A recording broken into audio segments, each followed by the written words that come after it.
కర్కాటక రాశి వారికి ఎలా ఉంది ఈ రోజు? కర్కాటక రాశి వాళ్ళకి ఎక్కువ శాతం శ్రమ అధికంగా ఉంటుంది. మానసిక అశాంతిని అధిగమించే ప్రయత్నాలు చేయాలి. అంటే ఎక్కువ మానసికంగా తెలియని ఏదో ఆలోచనలు, డిస్టర్బెన్సీ, లేకపోతే చేద్దాం అనుకుంటున్న కార్యక్రమాల్లో అనుకోని ఆటంకాల వల్ల కొన్ని పనులు మొదలుపెట్టినవి ఆకస్మికంగా కొంత వాయిదా పడ్డం కానీ, లేకపోతే అనుకోని భ్రాంతులు, దానివల్ల మానసిక చికాకులు, ఎక్కువ ఆలోచనలతో కొంత స్థిమితం అనేది తక్కువగా ఉంటుంది. కనుక వీలైనంత వరకు ఇలాంటి వాటిని అధిగమిస్తూ ముందుకు వెళ్ళడానికి ప్రయత్నం చేయాలి.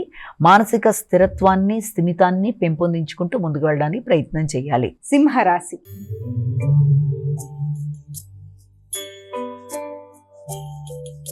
అమ్మ, సింహరాశి వారికి ఎలా ఉంది ఈ రోజు? సింహరాశి వాళ్ళ విషయం తీసుకునేటప్పటికీ సాంఘిక సంబంధాలు బలపడతాయి.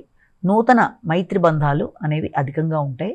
దూర ప్రదేశాల్లో కొత్త వ్యక్తులతో స్నేహ సంబంధాలు, అంటే విదేశీ వ్యక్తులతో స్నేహ సంబంధాలు, వారితో కలిపి వ్యాపార విస్తరణ కొరకు కొన్ని ఆలోచనలు చేసి పెట్టుబడులు పెట్టడానికి కూడా ప్రయత్నాలు చేస్తారు. కానీ అలాంటివి ఏది చేసినా కూడా 1-2 సార్లు ఆలోచించుకొని ముందు జాగ్రత్తతో ఆత్మీయులని, మిత్రులని సంప్రదించి ముందడుగు వేయడం అనేది చాలా చాలా అవసరమని ఇక్కడ గమనించుకోవాలి.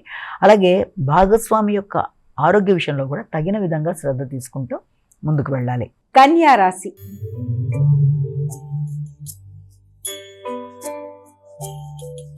అమ్మ, కన్యారాశి వారికి ఎలా ఉంది ఈరోజు? కన్యారాశి వాళ్ళ విషయం తీసుకునేటప్పటికీ ఈ కన్యారాశి వాళ్ళకి ఇంతకు ముందు ఉండే రుణాలు ఏదైనా ఉన్నా వాటన్నిటినీ కూడా క్లియర్ చేసుకోవడానికి ఒకటి ప్రధానంగా ప్రయత్నం చేస్తారు.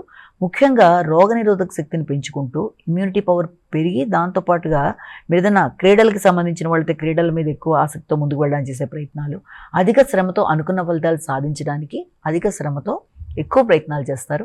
నూతన వృత్తుల కొరకు ప్రయత్నం చేసే వాళ్ళకి దూర ప్రదేశాల్లో అవకాశాలు లాంటివి లభ్యమవడం అనేది, అలాగే మీకు ఒక పట్టుదల పెరగడం అనేది, చేసే కార్యక్రమాల మీద దృష్టి కేటాయిస్తూ ముందుకు వెళ్ళడం బట్టి తప్పనిసరిగా శ్రమతో అనుకున్న కార్యక్రమాలు సాధించడానికి నైపుణ్యాలు పెంచుకుంటూ ముందుకు వెళ్ళే నేపథ్యంలో మీ యొక్క ఆత్మీయుల యొక్క సహకారంతో, పట్టుదలతో ముందుకు వెళ్ళే ప్రయత్నాలు సత్ఫలితాలు ఇస్తాయి.